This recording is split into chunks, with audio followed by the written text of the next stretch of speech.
Yo, what's up mga kachukul? So ngayon, bibigyan ko ulit kayo ng quick tour sa naging experience namin ng pagsakay ng barko sa To Go Travel. Ayan na nga, nakikita nyo, yan yung barkong sasakyan namin galing Zamboanga pabalik ng Manila. Ayan yung port ng Zamboanga kung makikita nyo. Tsaka siya nga pala, naging alis namin ay 3 a.m. Ayun na nga, nakasampa na nga kami ng barko at yan yung kwartong nakuha namin. State room siya kung tawagin at super highly recommended ko talaga tong kwarto na to, lalo na kung may kasama kayong bata. Para lang kayo nag-check-in sa hotel, kung titingnan nyo yan, kompleto. Paano hindi ko masasabing kompleto? Ayan, makikita nyo naman, meron kayong sariling CR, nandyan na rin yung shower room nyo, then kompleto yan, may hot and cold yan. Kaya kung maayos na accommodation talaga ang hanap nyo, thumbs up sa akin yung kwarto na yan. Sa pangkagandahan, kapag ganitong kwarto ang kinuha nyo, ay meron silang room service. Sagot dito ang breakfast, lunch at dinner nyo, tulad ng ginawa namin, dahil mukhang tatanghalian kami ng gising, kaya yan, nag-advance order na ako sa front desk nila. At yan na nga, dineliver na lang ng umaga. At yun, tapos na nga tayong mag-breakfast. Ngayon, gagawin natin ay gala-gala tayo dito sa barko ng To Go. Kasi, nung gabi, hindi ako gaano nakagala kasi umaambon. Ayan pa isa sa kwarto nila, yung tourist. Yan, apatan yan. So, kung magkakakilala naman kayo, okay na rin yan. At budget friendly rin. Ayan nga, meron nga silang salon sa loob ng barko. Gusto magpagupit, relax, reband, pwede na rin dyan. So, yan ang front desk nila. Kung kailangan mo ng tulong, may mga crew sila dyan at mag-a-assist sa'yo. Tapos doon, makikita nyo yung quick mart kung tawagin. Yan naman ang lobby nila. At okay talaga dyan, pag sakay mo, kung naka first class ang ticket mo, papaupuin ka talaga nila dyan. At ngayon, yan, pasok tayo dito sa quick mart. Ito yung parang mini grocery store nila. Lahat mabibili nyo dito. Karamihan, yung mga chichirya, snacks, meron rin silang soft drinks, meron rin sila yung mga cup noodles. Kung kailangan mo ng shampoo, toothpaste, sabon, yan, kompleto dyan. At mabait talaga yung nagtitinda din dito. At kahit alak pa ang hanapin mo, meron sila dyan, kompletong-kompleto. Malapit sa Quick Mart, makikita nyo tong Island Fiesta kung tawagin. Dito, pwede ka magmuni-muni, nandyan rin yung video okay nila, mamaya ipapakita ko. Tapos yan, meron ring stall ng Cool Vlog, para siyang milk tea ata yung mga tinitinda nila dyan. Parang Zagu, may ganun din. Then dito, makikita nyo yung ibang foods na ino-offer nila. Pero sa ngayon wala pa kasi puro cakes lang nandyan. Sponsored pa ng Goldilocks yun. Ngayon yan yung Horizon Cafe. Ang pagkakaiba is kung naka first class ticket ka, nakabukod ang kainan nyo. Diba? Social. Ang nagpapanalo kasi dito is yung experience na habang kumakain ka, kita mo yung dagat. Yan, meron rin silang karaoke room. So ngayon, ikot tayo ulit. Sa totoo lang, ang daming pasikot-sikot dito. Ikaw na talaga mahihilo sa loob nitong barko. Tas yan, yung mega value na room kung tawagin. Pero syempre sa labas noon, meron rin naman papugian o pagandahan. Diyan, pwede ka mag-toothbrush, maghugas ng kamay o maghilamos kung bagong gising. Isang magandang napansin ko naman dito sa loob ng barko is marami silang charging station.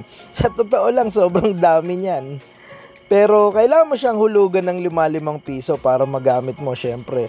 Kumpleto yan, Android, Type-C hanggang iPhone. At yan na nga, nakalabas na tayo. Medyo basa yung sahig kasi nung gabi hanggang madaling araw patuloy ang pag-ulan. Medyo nakakahilo nga kasi medyo lumakas yung alon. Kaya pa yug ka. Pero okay lang rin naman. Pero kung mahiluin ka talaga, sigurado masusuka ka. Siya nga pala, tong biyahe na to, tatagal to ng 1.5 araw. Zamboanga to Manila. Pero ang kagandahan doon is direct na siya. Di tulad ng kapag manggagaling ka ng Manila, dadaan ka pa ng Dumaguete bago mag-Zamboanga. Kung safety naman ang pag-uusapan, okay si to go. Kasi may mga pulis kayong kasama sa loob.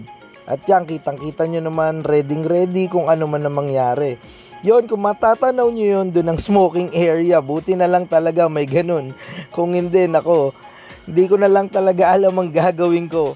Isa't kalahating araw na walang sigarilyo. So ngayon, next kong ipapakita itong pinakamurang ticket. Kaso nga lang talaga, expect mo medyo mainit dito sa part na to.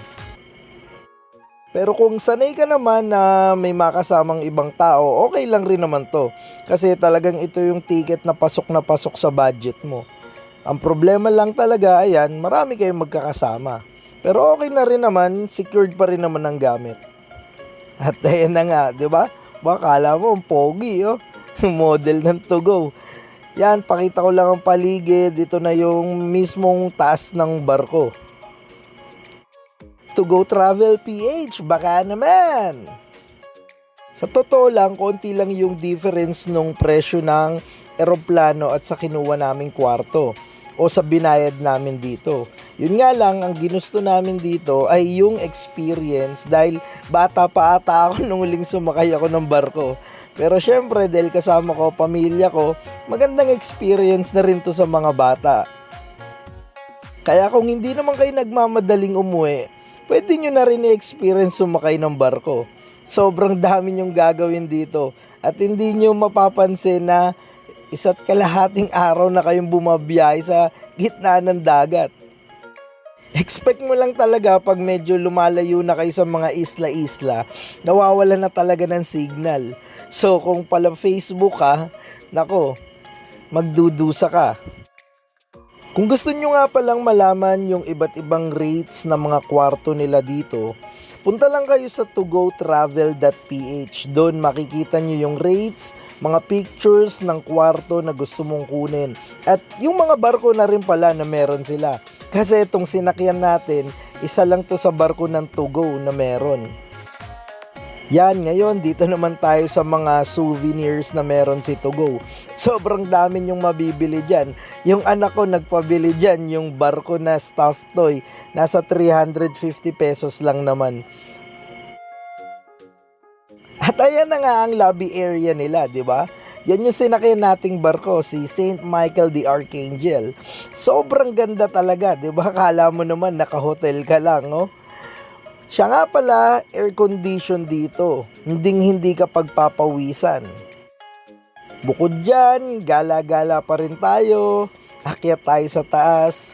At tingnan natin kung ano-ano pang kwarto meron dito sa loob. Kung ang pag-uusapan naman natin ay yung attitude ng mga crew nila dito, nako, sobrang bait, sa totoo lang. Ia-assist ka talaga nila sa kung ano ang kailangan mo. Friendly, approachable at hindi masusungit. Pero syempre, hindi naman porket guest ka nila dapat mo na silang abusuin. Isang bagay pa na napansin ko na maganda dito kay To Go is maintain nila yung kalinisan ng buong barko.